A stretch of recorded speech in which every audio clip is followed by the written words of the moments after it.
So the first time I did drag, I was 4 years old.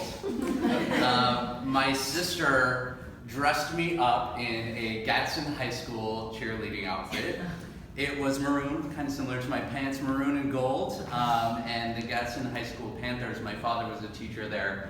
And this drag performance started to the song "I'm So Excited" by the Pointer Sisters, which is awesome. And if you know the song, you know that there's like this really great build-up before any lyrics start happening. And I distinctly remember being in this cheerleading outfit, and that we had a little fireplace, and there were red bricks, and the music came on, and my back was to my family, and I just was feeling it. I was feeling really good, and I gave the best performance that a 4-year-old could give to "I'm So Excited" by the Pointer Sisters. And I think from that moment on, my family was like, "What?" I got that a lot as a kid. I have 3 brothers and 1 sister. I'm the youngest, and I always sort of approach things a little differently than my brothers. They were into soccer and wrestling, and we were all into American Gladiators. But American Gladiators, I don't know if I was into it for the same reasons they were. I loved American Gladiators because of the shiny outfits, and my favorite, her name was Sky. She was really tall, like really ripped. She had blonde, curly hair. I remember just being infatuated with not the competition so much, but like the costumes and the like bravado of it. And my siblings were very much into the American Gladiators for the competition, and we would even play American Gladiators, right? There's this rings one where the contestants would go across rings.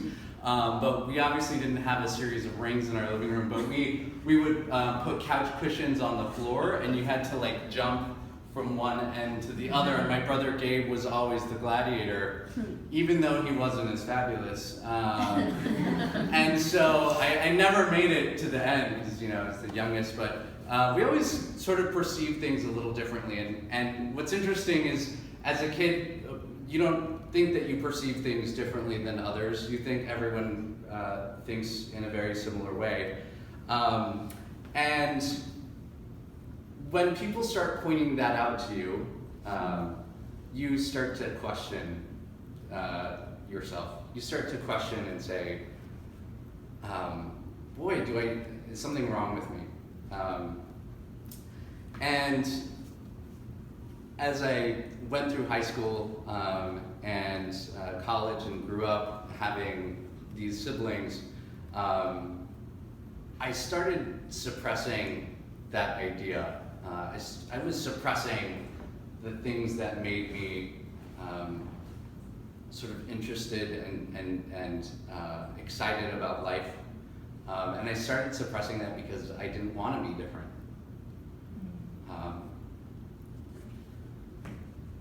And in college, I was lucky enough to go to the University of Notre Dame. It was a conservative Catholic school, and I don't know if it was, maybe it is still, but anyhow.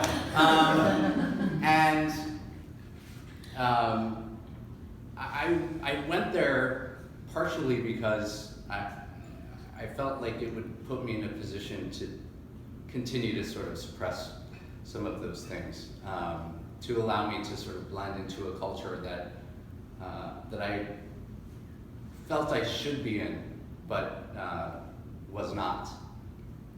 And my second weekend at the University of Notre Dame, I was at a party. We were having a good time, and I hit on this girl who was a senior. And then her boyfriend told me not to do that, and I literally took him and I shoved him against a window. And I was angry.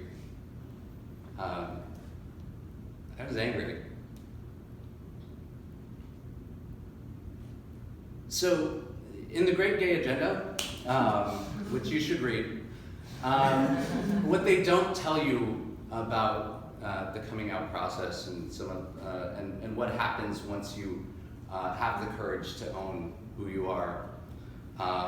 What they don't tell you is if you're lucky enough to have supportive, loving friends and family that will accept who you are.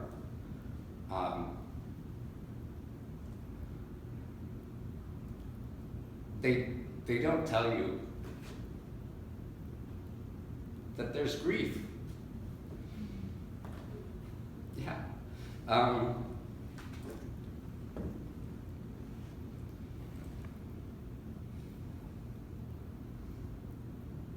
I was sorry.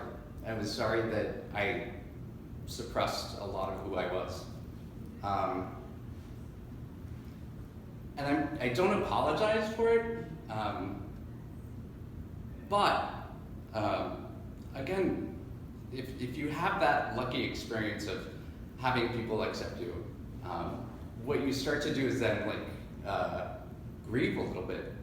Like what would my life have been like had I continued to be fabulous and not shy away from those things. So after I came out, I started visiting old friends and family, and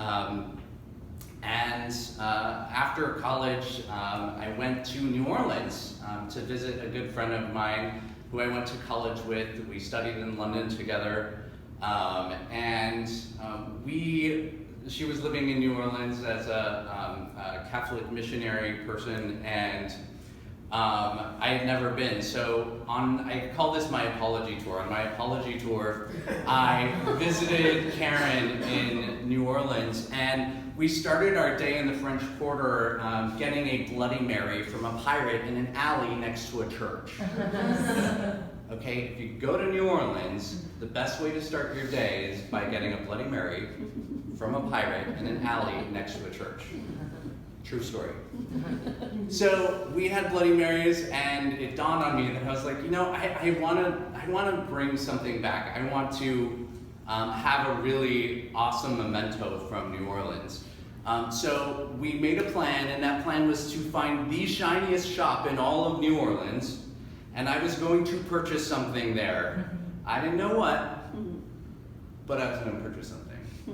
And so we were having a good time walking around, and I distinctly remember seeing in the hot Louisiana sun a beautiful window display full of everything that sparkles, and in the bottom left-hand corner was a series of mermen.